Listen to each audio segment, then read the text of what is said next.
भारत में काले धन का अंत। लेखक सीए अनिल के जैन। भारत टी डेवलपमेंट डिलेमा और handbook on macroeconomics of India के लेखक। प्रस्तावना। समानांतर अर्थव्यवस्था जो भारत को रोक रही है। भारत की समावेशी आर्थिक वृद्धि में सबसे बड़ी बाधाओं में से एक है समानांतर अर्थव्यवस्था, जिसे आमतौर पर काले धन की अर्थव्यवस्था कहा जाता है। पिछले 7 दशकों में एक के बाद एक सरकारों ने इस बुराई को समाप्त करने के लिए अनेक कदम उठाए हैं। स्वैच्छिक घोषणा योजनाओं, माफी योजनाओं, नोटबंदी और करेंसी विनिमय जैसे उपायों के माध्यम से। परंतु सभी प्रयासों के बावजूद काला धन अब भी भारत की आर्थिक व्यवस्था को विकृत कर रहा है।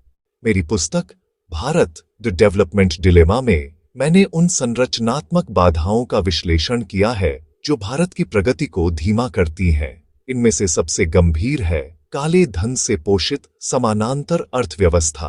यह लेख काले धन की उत्पत्ति, उसके आर्थिक प्रभाव, सरकारी उपायों और आगे की दिशा पर प्रकाश डालता है, विशेष रूप से 2 नीतिगत क्षेत्रों पर जहां तत्काल सुधार की आवश्यकता है। कानूनी खामियां जो काले धन को जीवित रखती हैं। भारत में काले धन का एक बड़ा हिस्सा केवल अपराध या धोखाधड़ी के कारण नहीं, बल्कि त्रुटिपूर्ण और अव्यावहारिक कानूनों के कारण भी अस्तित्व में है। मेरे विचार में 2 प्रमुख नीति प्रावधानों ने अनजाने में काली अर्थव्यवस्था को बनाए रखा है। आयकर अधिनियम की धारा 68 और अचल संपत्ति के लेन देन हेतु सरकार द्वारा निर्धारित डीएलसी जिला स्तरीय समिति दरें। दोनों का उद्देश्य अच्छा था, परंतु इनके परिणाम भारत की आर्थिक सेहत के लिए हानिकारक सिद्ध हुए हैं। धारा 68 सुधार नहीं, उत्पीड़न का उपकरण। आयकर अधिनियम की धारा 68 कर अधिकारियों को यह अधिकार देती है कि वे किसी भी अस्पष्ट या अनजाने स्रोत से प्राप्त क्रेडिट को कर योग्य आय घोषित कर सकें। कागज पर यह व्यवस्था तार्किक लगती है, परंतु व्यवहार में इसका अत्यधिक दुरुपयोग हुआ है। अक्सर यह धारा मामूली तकनीकी त्रुटियों या असंगतियों पर भी लागू कर दी जाती है। कई बार वैध कारणों से प्राप्त धनराशि को भी अस्पष्ट आय बताकर टैक्स, ब्याज और जुर्माने सहित वसूला जाता है। इस प्रकार का दुरुपयोग कर आतंकवाद, टैक्स टेररिज्म का रूप ले चुका है, जहां मनमानी कार्यवाही का भय उद्यमिता, पारदर्शिता और ईमानदार अनुपालन को हतोत्साहित करता है। आयकर अधिनियम की मूल भावना यह है कि वैध आय पर कर लगाया जाए। कर अधिकारी का कार्य आय एकत्रित करना है, न कि हर छोटे लेन देन की पुलिस जांच करना। जब वे अपनी सीमा से आगे बढ़कर जांचकर्ता की भूमिका निभाते हैं, तो वे पुलिस, सीबीआई या प्रवर्तन निदेशालय जैसी एजेंसियों के कार्यक्षेत्र में प्रवेश करते हैं, जो अनुचित है। यदि कोई मामला वास्तव में अपराध, अनैतिक कमाई या मनी लॉन्ड्रिंग से संबंधित है, तो उसे भारतीय दंड संहिता के अंतर्गत उपयुक्त जांच एजेंसी को सौंपा जाना चाहिए।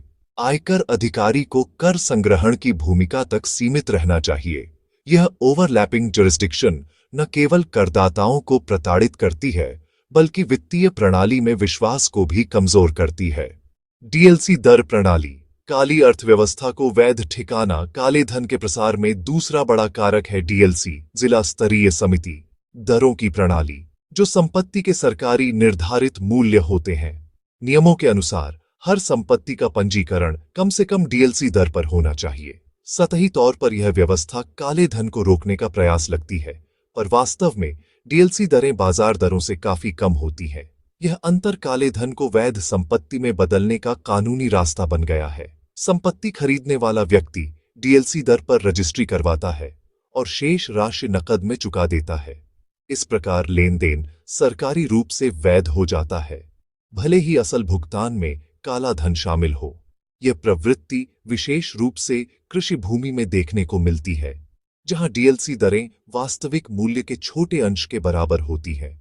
नतीजतन कृषि भूमि काले धन के निवेश का सबसे सुविधाजनक साधन बन चुकी है। परिणाम विकृत बाजार और ईमानदारी की सजा। डीएलसी दरों की अव्यावहारिकता के गहरे आर्थिक और सामाजिक प्रभाव हैं। यह अचल संपत्ति बाजार में कृत्रिम सट्टेबाजी को बढ़ावा देती है। यह ईमानदार नागरिकों को भी अनैतिक तरीकों से लेन देन करने के लिए विवश करती है।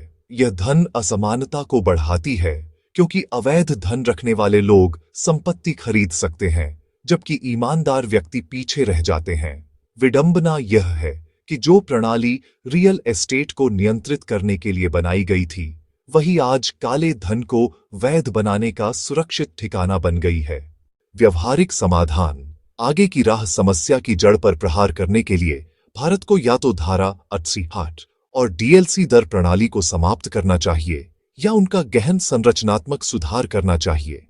यदि संपत्ति लेन देन को वास्तविक बाजार मूल्य पर दर्ज करने का नियम लागू हो और रजिस्ट्रारों को अवास्तविक मूल्यांकन पर प्रश्न उठाने का अधिकार मिले, तो रियल एस्टेट में काले धन का प्रवाह काफी घट जाएगा।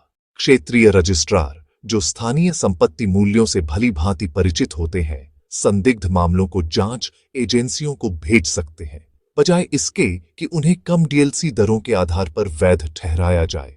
इन सुधारों से संपत्ति में काले धन का उपयोग घटेगा, रियल एस्टेट मूल्य स्थिर होंगे और आम लोगों के लिए आवास सुलभ होगा तथा वित्तीय पारदर्शिता और ईमानदारी को बढ़ावा मिलेगा।